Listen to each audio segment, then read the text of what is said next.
The canton field of blue dresses from left to right and is inverted when draped as a pall on the casket of a veteran who has served our country honorably in uniform in the armed forces of the United States.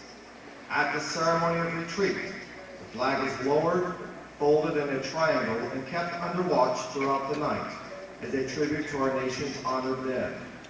The next morning it is brought out, and at the ceremony of reveille, run aloft as a symbol of our belief in the resurrection of the body.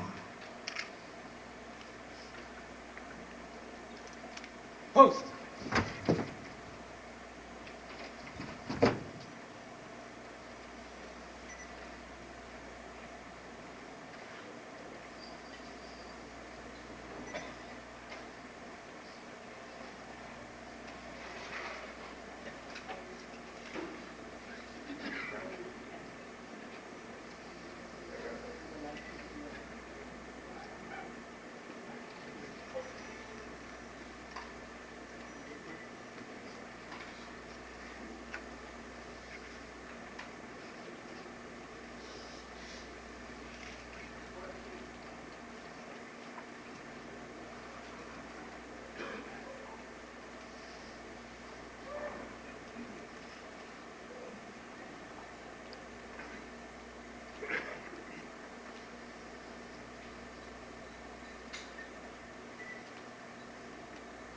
The first fold represents our country,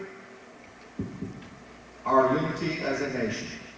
This flag which we honor and under which we serve is the emblem of our unity, our power, our thought, and purpose as a nation.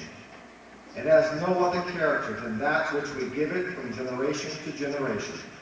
The choice is ours.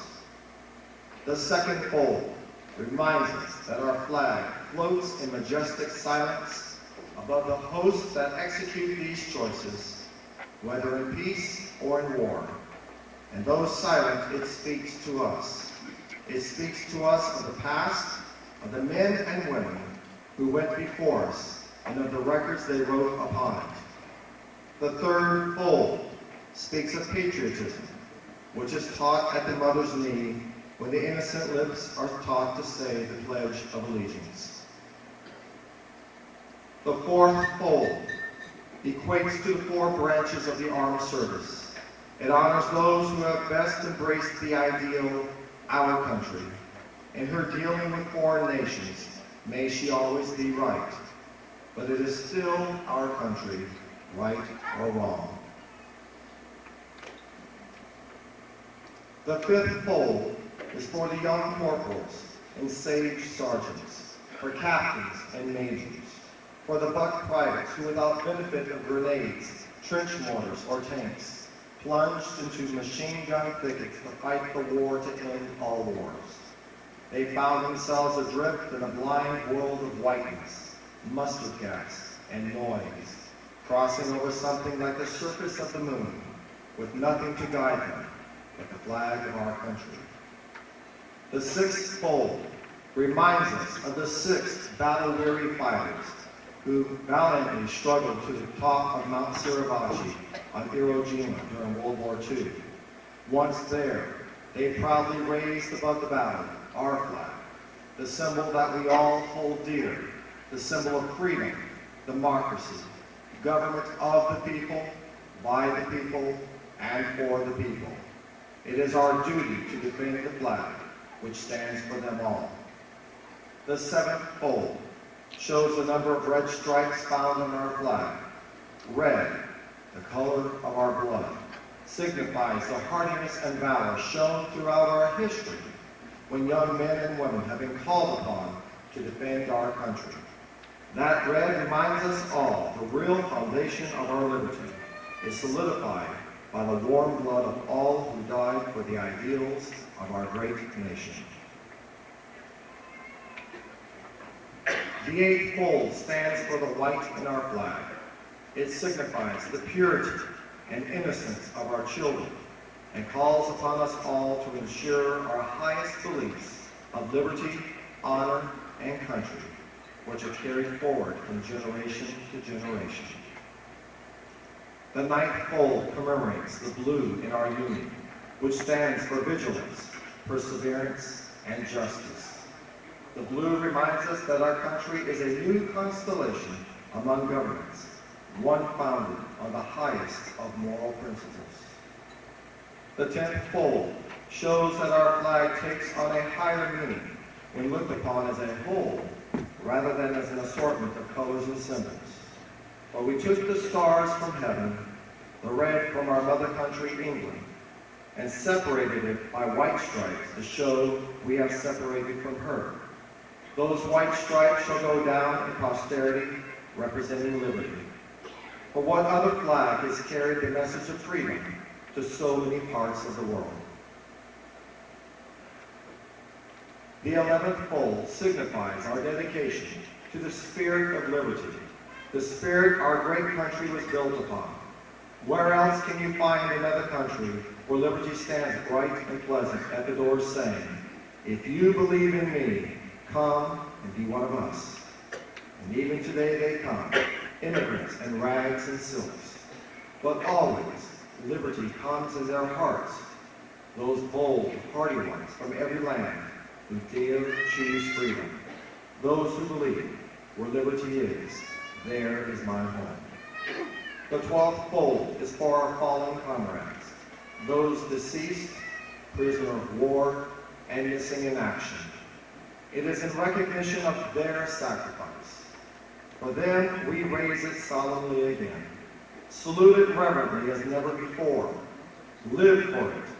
Die for it. For even after death, they send their spirit back for it. This fold is for our past, lest we forget it. As we tuck the last fold into the flag, we are reminded of the principles for which our flag stands.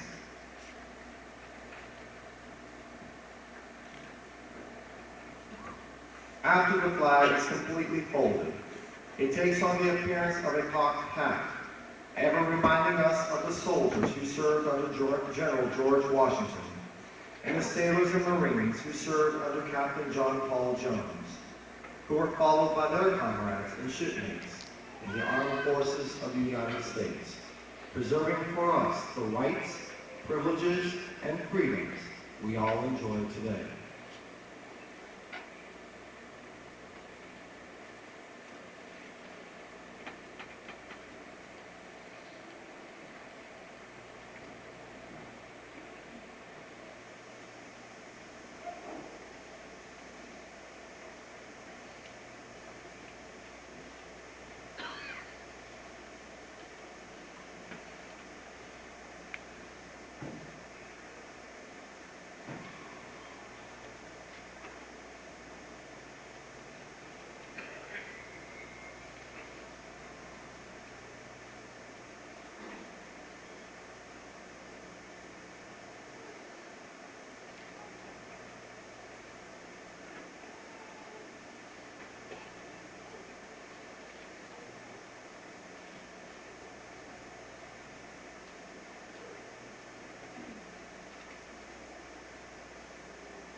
Ladies and gentlemen, we fold this flag with this dedication.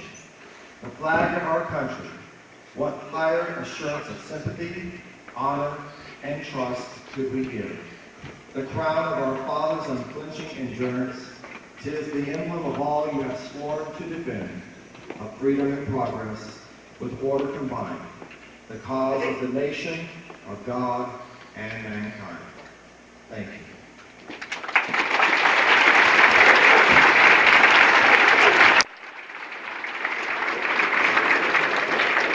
We're almost to the good part. Food's going to be served back in a couple of minutes. But I'd like to ask you, like me with that kid at the football game, servers deployed. Like me at that football game with that kid, I heard someone tell me this weekend he was in tears that the United States Marine Corps mounted color guard was in the Victorville parade, and how sad it was to see the colors proceed down 7th Street, and nobody stood up. I grew up with a mean mom. She made me say yes sir and no ma'am. She made me give up my seat on the bus.